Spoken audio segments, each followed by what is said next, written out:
Hello students, this chapter is about this investment. Sorry, chapter नहीं है, ये video है और ये लास्ट वीडियो है। हो सकता है थोड़ी लॉन्ग हो जाए, 10 to 20 मिनट्स की।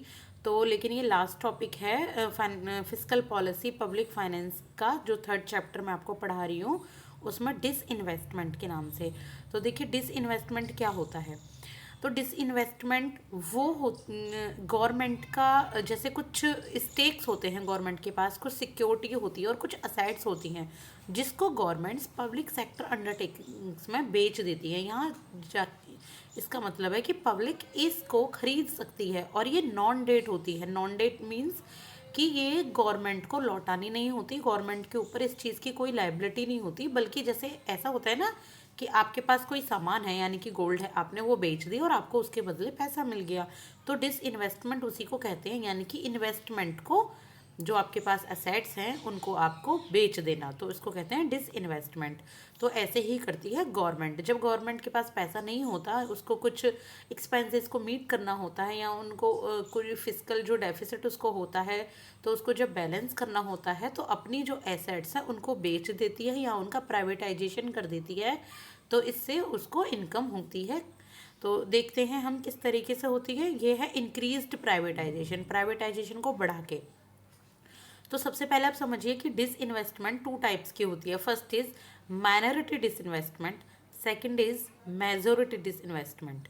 और माइनॉरिटी को हम टोकन डिस इन्वेस्टमेंट के नाम से भी जानते हैं और मेजोरिटी को स्ट्रेटेजिक डिस इन्वेस्टमेंट के नाम से। और एक होता है कंप्लीट प्राइवेटाइजेशन। तो किस तरीके से होती है, क्राइटेरिया हम समझेंगे। ऑनरशिप गवर्नमेंट की 51% से ज़्यादा होती है माइनॉरिटी डिस इन्वेस्टमेंट में, यानी कि गवर्नमेंट के पास जो स्टेक है, जो एसेट है, वो गवर्नमेंट उस पर 51% से ज़्यादा राइट रखती है और 49% को प्राइवेटाइज कर देती है। मेजोरिटी इसका बिल्कुल उल्टा, गवर्नमेंट के पास 50% से कम राइट्स होते हैं उसके, और बाकी को वो प्राइवेटाइज कर देती है, 51% को प्राइवेटाइज कर देती है। और कंप्लीट प्राइवेटाइजेशन में वो बिल्कुल अपनी एसेट को बेच देती है। तो इसमें गवर्नमेंट की ओनरशिप जीरो होती है। और इन दोनों में, माइनॉरिटी में 51% से ज़्यादा और मेजोरिटी में 50% से कम, यानी कि 49% या उससे भी कम हो सकती है। और गवर्नमेंट वोटिंग पावर क्या होती हैं इसमें, माइनॉरिटी डिसइन्वेस्टमेंट में वोटिंग पावर गवर्नमेंट के पास मेजोरिटी में होती है, यानी कि जो उसके से रिलेटेड जो फैसले लिए जाएंगे तो उसमें गवर्नमेंट के पास ज़्यादा पावर होती है। और मेजोरिटी वोटिंग पावर नहीं होती गवर्नमेंट के पास इसमें, क्योंकि गवर्नमेंट ने अपना मोस्टली हिस्सा तो बेच दिया है।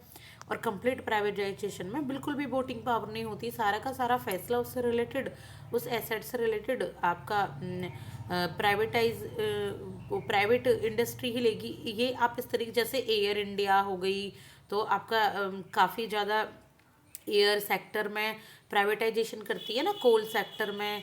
तो इस तरीके से मैनेजमेंट कंट्रोल गवर्नमेंट का कम होता, गवर्नमेंट का कंट्रोल मैनेजमेंट बहुत ज़्यादा होता है माइनॉरिटी में, मेजोरिटी में कम होता है, या प्राइवेट का ही कंट्रोल होता है। और इसमें तो कंप्लीट प्राइवेटाइजेशन में तो गवर्नमेंट का बिल्कुल भी कंट्रोल होता ही नहीं है।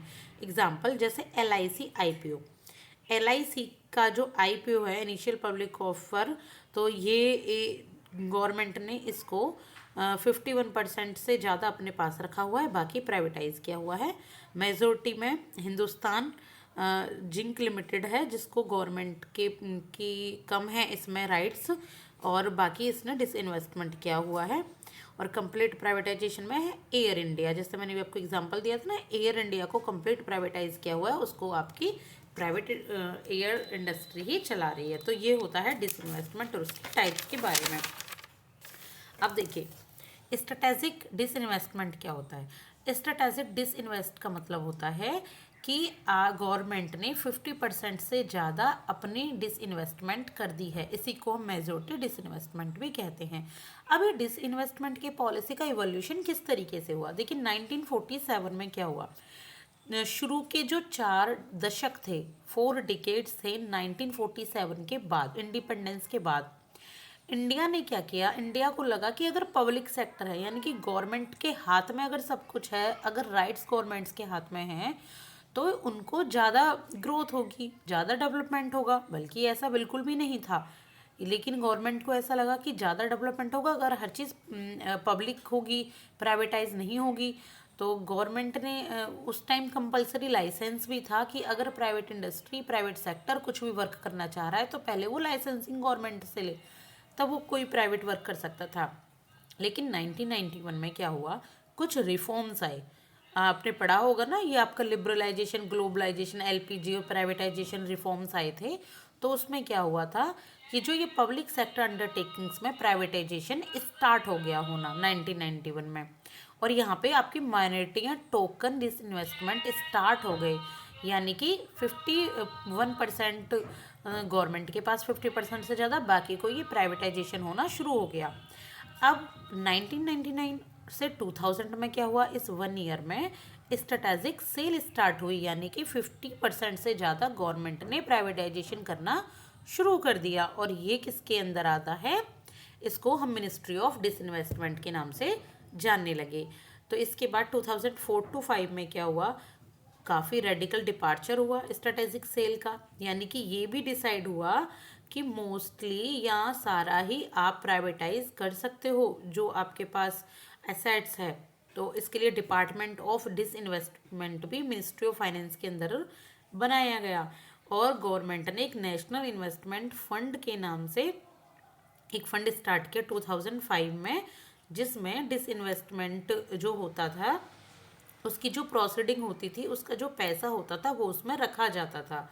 तो नेशनल इन्वेस्टमेंट फंड क्या होता है, देखिए नेशनल इन्वेस्टमेंट फंड एक परमानेंट नेचर का होता है, यानी कि आप इसको चेंज नहीं कर सकते, और ये पब्लिक अकाउंट में आपका लोकेटेड है, यानी कि पब्लिक अकाउंट है। इसमें जो भी इसमें पैसा आपका रखा जाता है पब्लिक का या गवर्नमेंट का, तो वो फंड इसी में रखा जाता है, और ये कुछ अप्रूवमेंट के बाद ही आपका कुछ अप्रूवमेंट के बाद ही ये निकाला जा सकता है। तो ये प्रोफेशनली इसको मैनेज किया जाता है गवर्नमेंट के द्वारा, और इसमें गवर्नमेंट कोई भी अपनी एसेट्स वगैरह को डिप्लीट नहीं करता है, यानी कि गवर्नमेंट ना इसमें कोई भी नुकसान नहीं उठाता है। और जो प्रोसीड्स हैं एनआईएफ की, नेशनल इन्वेस्टमेंट फंड की, वो मेनली कैपिटल फॉर्मेशन के लिए ही होती हैं, यानी कि अगर आपको कैपिटल बढ़ानी है तो उसी में इसका फंड का यूज़ किया जाता है। जैसे कि कुछ मेट्रो प्रोजेक्ट्स बनाने होते हैं, इंडियन रेलवे की तरफ कैपिटल एक्सपेंडिचर करना होता है, उस तरीके से। तो ये 2014 में फिर देखिए क्या हुआ, कुछ नए पुश भी हुए स्ट्रेटेजिक सेल की तरफ, और डिपार्टमेंट ऑफ डिसइन्वेस्टमेट को दीपम के नाम से, यानी कि department of investment public sector asset management के नाम से 2016 में रिनेम किया गया था। किसमें, 16 में। दीपम, ध्यान रखिएगा, ये आपका department of investment and public sector asset management होता है। तो दीपम जो होता है ये मिनिस्ट्री ऑफ फाइनेंस के अंतर्गत आता है, और इसकी जो नोडल डिपार्टमेंट है वो मिनिस्ट्री ऑफ फाइनेंस है। और ये पब्लिक सेक्टर अंडरटेकिंग्स में जो आपका सेल किया जाता है आपकी एसेट्स को, तो वो ये सारी उसकी देख रेख करता है। दीपम एंड नीति आयोग ने जॉइंटली आइडेंटिफाई करते हैं पीयूसीओज को, जो स्ट्रेटेजिक डिसइन्वेस्टमेंट के लिए होता है, यानी कि दीपम और नीति आयोग दोनों ही मिलकर, जब गवर्नमेंट 50% से ज़्यादा अपने असेट्स को सेल करती है, डिसइन्वेस्टमेंट करती है, तो वही इसको आइडेंटिफाई करते हैं। 2021 से 22 में क्या हुआ, बिल्कुल लेटेस्ट में, तो पॉलिसी आई स्ट्रेटेजिक डिसइन्वेस्टमेंट की जो अनाउंस की गई। इसने क्या हुआ, क्या किया इसने, जो आपका स्ट्रेटेजिक डिसइन्वेस्टमेंट है इसको 2 कैटेगरी में डिवाइड किया। First is strategic sector, second is non strategic sector. तो स्ट्रेटेजिक सेक्टर्स में क्या होता है, ये वो सेक्टर होते हैं जहाँ पे पब्लिक सेक्टर एंटरप्राइज जो होती है वहाँ पे minimum will be where minimum and the remaining to be privatized or merged or subsidized with other CPSE or clause consist of 4 sectors। इसमें क्या होता है, ये जहाँ पे आपके पब्लिक सेक्टर एंटरप्राइज है उनके पास कम आपका राइट्स होते हैं, मोस्टली राइट्स गवर्नमेंट के पास होते हैं, जैसे atomic energy, space and defence, power, petroleum, coal and other minerals, transport and telecommunication, banking, insurance, financial services. तो पब्लिक सेक्टर के पास इनके मिनिमम राइट्स होते हैं, मोस्टली गवर्नमेंट के पास है। नॉन स्ट्रेटेजिक में क्या होता है कि इसमें मोस्टली हर एक चीज़ प्राइवेटाइज्ड कर दी जाती है या क्लोज कर दी जाती है।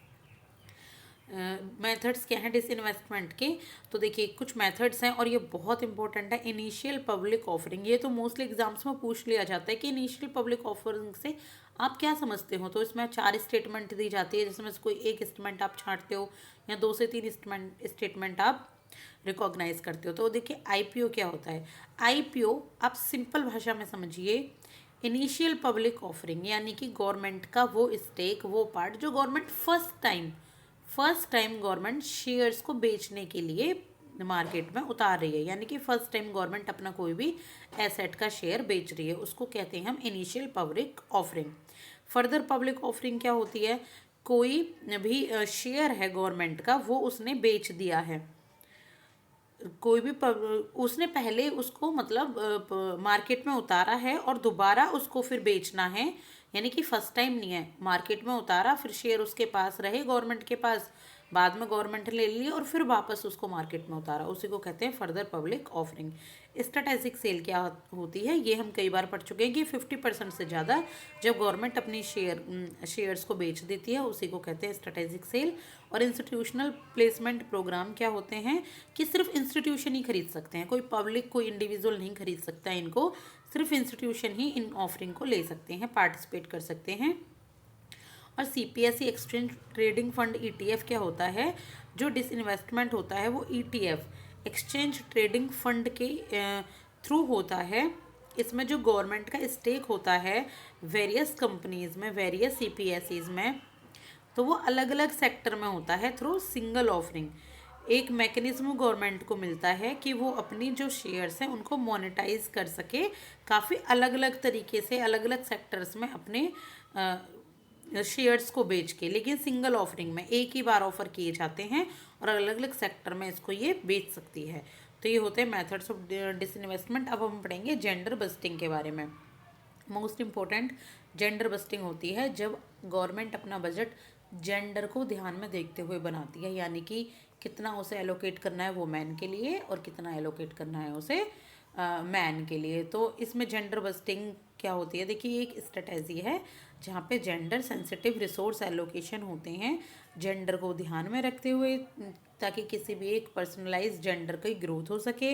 यू नो वेरी वेल कि हमारे इंडिया में ग्रोथ, वुमेन की ग्रोथ के लिए बहुत ज़्यादा वर्क हो रहा है, चाहे वो पार्लियामेंट्स की सीट हो, चाहे वो आपका जेंडर बस्टिंग इकोनॉमिक में हो। तो देखिए 2 तरीके से होता है जो एक सेपरेट बजट वुमेन के लिए बनाया जाता है। कैसे, first is part A, second is part B. तो पार्ट ए में रिफ्लेक्ट होता है कि वो वुमेन स्पेसिफिक सर्विस जिसमें 100% सिर्फ वुमेन के लिए ही काम किया जा रहा हो। जैसे अब चलिए ना द्रोण जो प्रोवाइड किया गया, लखपति दीदी, तो ये मेन के लिए तो नहीं है ना ये बिल्कुल भी, तो ये सब आपका वुमेन के लिए ही है। इसके बाद पार्ट बी में वो प्रो वुमेन स्कीम्स होती हैं जहाँ पे एटलीस्ट 30% फंड वुमेन को ही प्रोवाइड किया जाएगा, यानी कि रिजर्व नेचर की होती हैं। पार्ट ए में 100% और पार्ट बी में कम से कम इतना तो वुमेन को प्रोवाइड किया ही जाएगा, चाहे वो एंटरप्रेन्योरशिप हो सकते हैं, बहुत तरीके के लोन्स हो सकते हैं, इस तरीके से। तो ये एक्सपेंडिचर डिवीज़न है, ये मिनिस्ट्री ऑफ फाइनेंस ने जो 2005 to 6 का बजट था उसके बाद ये मेंशन किया है कि हर साल जो जेंडर बजटिंग है वो की जाएगी। तो ये पूरा चैप्टर आज कंप्लीट हो गया है आपका पब्लिक फाइनेंस फिस्कल पॉलिसी के बारे में। इसके बाद मैं आपको next chapter public finance taxation नहीं पढ़ाऊँगी, बल्कि मैं आपका चैप्टर 2 नेशनल इनकम अकाउंटिंग शुरू करूंगी और उसके बाद मैं आपको पब्लिक फाइनेंस टैक्सेशन के बारे में सारी इन्फॉर्मेशन दूंगी। मुझे पता है ये भी बहुत इंपॉर्टेंट है, लेकिन कुछ स्टूडेंट्स की डिमांड पर भी, और रियली वो बहुत बहुत ज़्यादा इंपॉर्टेंट है। नेशनल इनकम अकाउंटिंग आपका वो यूपीएससी में मेरे हिसाब से कम पूछा जाता है। यूपीएससी में मोस्टली टैक्सेशन या आपका मॉनेटरी पॉलिसी, फिस्कल पॉलिसी और आपका एक्सटर्नल सेक्टर ज़्यादा आता है, लेकिन मैं आपको पहले नेशनल इनकम अकाउंटिंग पढ़ाती हूँ, देन मैं इसे स्टार्ट करती हूँ। तो प्लीज़ कीप ऑन वॉचिंग, देखना मत भूलिएगा। Thank you so much, like and subscribe for more videos. Thank you.